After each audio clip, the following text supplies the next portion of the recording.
नमस्कार बच्चों।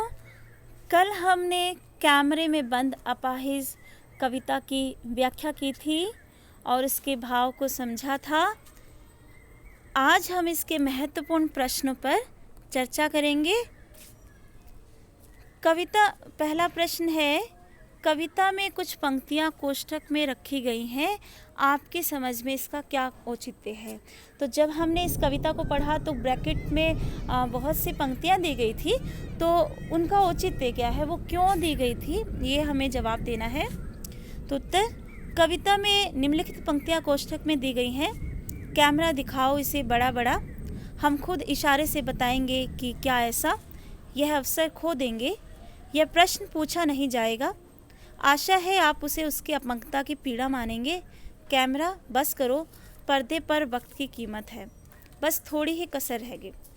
तो इन सभी पंक्तियों से यही अर्थ निकलता है कि मीडिया के लोगों के पास संवेदनाएं नहीं हैं, और यदि इन पंक्तियों को कवि नहीं लिखता तो कविता का मूल भाव स्पष्ट नहीं हो पाता।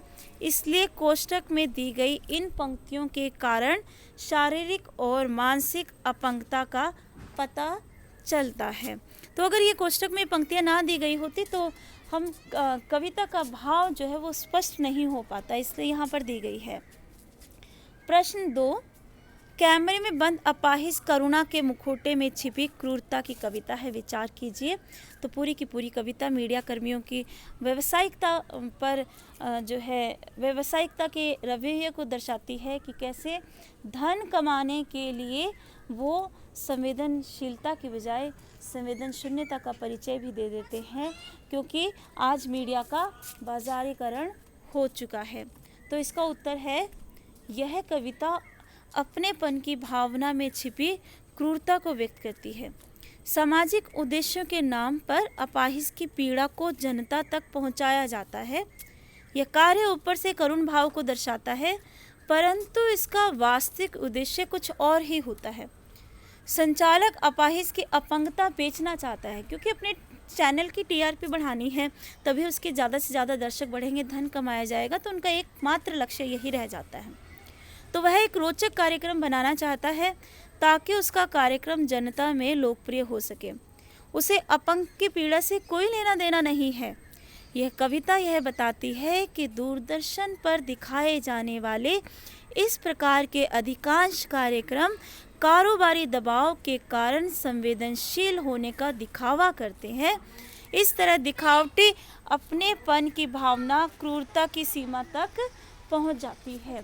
तो यही यहाँ पे बताया गया है कि इसलिए अपाहिज व्यक्ति को कैमरे के सामने बुलाया जाता है ताकि संवेदनशील हो सके उसके प्रति, लेकिन मीडिया संवेदनशील होने की बजाय क्रूर भाव जो है उसके प्रति रख देता है, जिससे उसके जख्म, उसकी पीड़ा और भी ज़्यादा बढ़ जाती है। ऐसा लगता है वो उसकी पीड़ा को बांट नहीं रहा बल्कि उसकी पीड़ा को बेच रहा हो।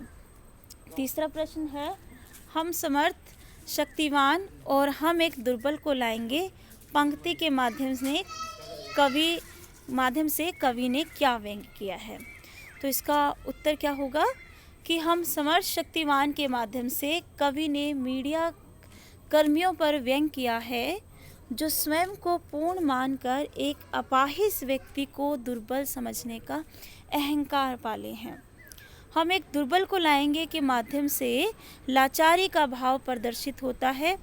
साक्षात्कारकर्ता किसी भी बेबस और लाचार व्यक्ति को लाकर उससे तरह तरह के सवाल पूछकर उसका तमाशा बना सकता है। तो मतलब पहले बंद कमरे में लाएंगे, दुनिया से अलग उसको पहले ही कर देंगे और उसको इतना डरा देंगे अपने सवाल करके, अपने बेतुके सवालों से। तो यहाँ पर मीडिया जो है उस पर व्यंग किया है रघुवीर सहाय ने। प्रश्न है, यदि शारीरिक रूप से चुनौती का सामना कर रहे व्यक्ति और दर्शक दोनों एक साथ रोने लगेंगे तो उससे प्रश्नकर्ता का कौन सा उद्देश्य पूरा होगा।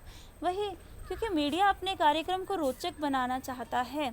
जितना दर्शक और जिसका साक्षात्कार लिया जा रहा है, एक पीड़ित व्यक्ति, दोनों एक साथ रोएंगे तो उतने ही ज़्यादा कार्यक्रम जो है वो देखा जाएगा, लोकप्रिय बनेगा, रोचक बनेगा। तो यही उद्देश्य होता है उनका।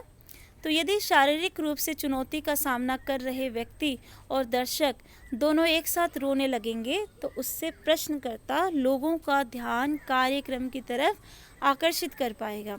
उनका कार्यक्रम देखने के लिए लोग प्रेरित होंगे।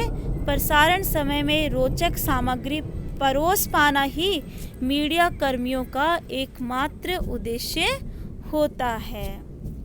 अगला प्रश्न है, पर्दे पर वक्त की कीमत है कहकर कवि ने पूरे साक्षात्कार के प्रति अपना नज़रिया किस रूप में रखा है?